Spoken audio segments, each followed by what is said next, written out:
Na, nid baner yr Iseldiroedd yw hwnna yn Moldofa, ond baner y Gagauz. Felly pobl Twrceg sy'n byw yn de Moldofa. Felly mae Moldofa tua 3 miliwn o bobl, mae'n bach yn fwy na Cymru, mae'n dipyn yn fwy na Cymru.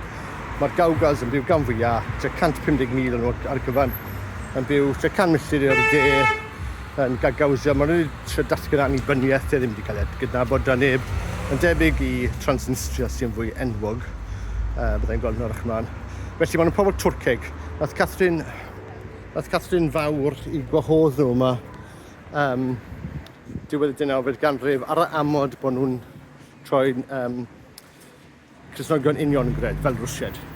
Ac o'n nhw'n cael y tir. Oedd tir yn wag, mae'n dal yn wag, mae'n syfrdanol mor wag mae hi fan hyn. Ac dim ond bod nhw'n hynna, maen nhw'n cael y tir.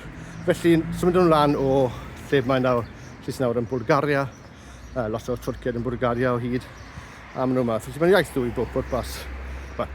Yn Twrceg, mae'n chydig bach o wahaniaethau, maen nhw efo swa, sef maen nhw'n sŵn dwi hwnna ddim gael yn Twrceg. Ond nhw arfer sgwennu yr iaith yn wyddor Cyrillic, ond nawr maen nhw'n wyddor Lladin tebyg i Twrceg.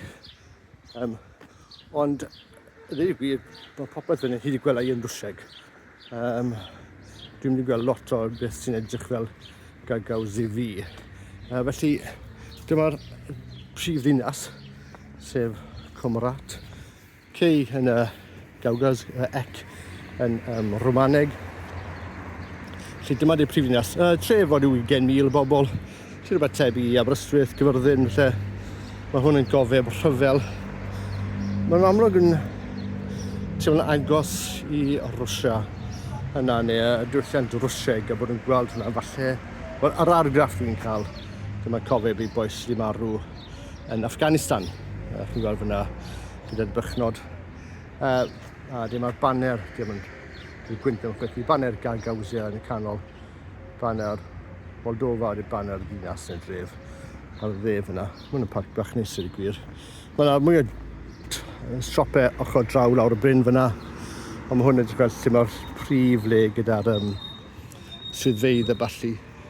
Felly, chi'n gweld fel hyn, mae'r arwydd ysbrysebu yn Rwsieg. Lle Rwsieg mae'n edrych i fi ydy'r prif iaith masnach yn sicr.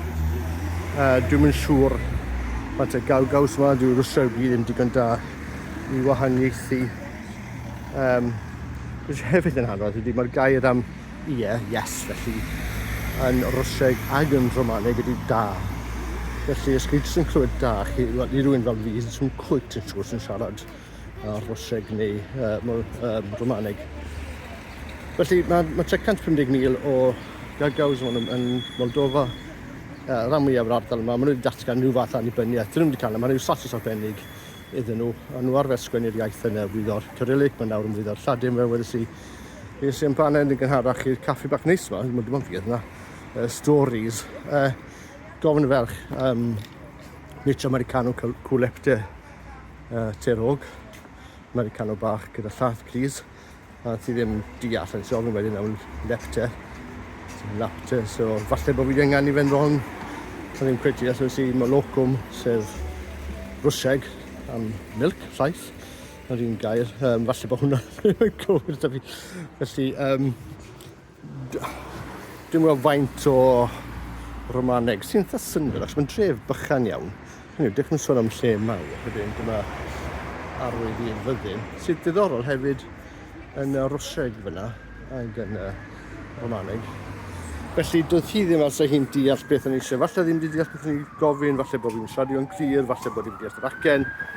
Digon teg. Gofynnais hi wedyn os oedd hi'n siarad Gagauz, wedodd hi na. Ac oedd hi, fel sy'n siarad, tŵn bach o Rwmaneg oedd hi'n gweud. A daeth y crwt lan i syrfa fi, Italian Bill, a dde'n siarad Rwsieg, ond dim lot o gwbl o Rwmaneg yn oed sy'n gweithio fi, a dim Gagauz. So, o'r argraff i gael, falle fi'n wrong ydy mae Rwsieg ydy'r brif iaith bellach. Mae'n sicr, dyna ydy'r iaith ar y stryd, chi'n gweld posteri yma. Ar y ffordd mewn i ardal, Gagauz yn arwydd anferth y baner, wel, baner Moldofa hefyd, ond baner Gagauz hwnna yn groesawchu'r tiriogaeth. Sorry. Diw. Mae'r orsaf heddlu fan hyn. Mae yna eglwys perchawn fan hyn. Eglwys union gred. Felly mae'n edrych i fi bod y Gagauz yn... O'n i'n meddwl bydden nhw mwy Twrceg, ond wrth gwrs dydy nhw ddim yn Fwslemiaid. Felly mae hwnna'n falle wneud. Wedyn trwy'r eglwys union gred Rwsia. Yna maen nhw'n cael lot o'r holl sensibility Twrceg. Felly dyma gorsaf heddlu neu bod yn ofalus fan hyn. Baner Gagauz hwnna, un coch, gwynau glas gyda tair seren, air. A di mae'n y parc bach neis fan hyn. A di mae'n fwy o siopau, mwy trotaeth ddolwg i'r chwith hwnna. Ond ie, felly dyma prifddinas Gagauzia, gwlad tiriogaeth y Twrciaid sy'n mynd oedd i Moldofa 200 mlynedd yn ôl. Dal yn cweit yn siŵr sy'n mynd bod rhan o Moldofa, dwi'n gael lot o cyflef ar arall, yn gris yr hewl. Cyn bod fi'n cael mwyn drosodd. Dwi'n nôl nawr lle ddechrau sy'n mwyn a heb. Arwydd yn stryd yn Rwsieg, Tretsjakowa. So, ie. Felly dyma ni, dyma'n Gagauzia. Mae'n bod werth o'r trip yma. Jyst i weld y lle, felly mae Ewrop yn llawn o bobloedd gwahanol. Mae'n yw'r lle mor ddiddorol. Gobeithio bydd... Wel, dwi'n gael Gagauzia yn gadael Moldofa, maen nhw o fewn y tiriogaeth i gyd. Does yna ddim cyswllt gyda unrhyw tiriogaeth arall fel Bulgaria neu Ukraine.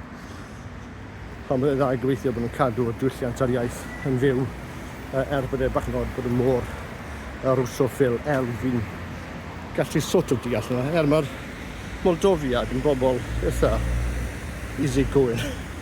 Maen nhw'n llithro hyd y gwela un eitha hawdd rhwng Twrceg ag Rwmaneg siarad gyda dynes ar y bus ar ffordd draw yma.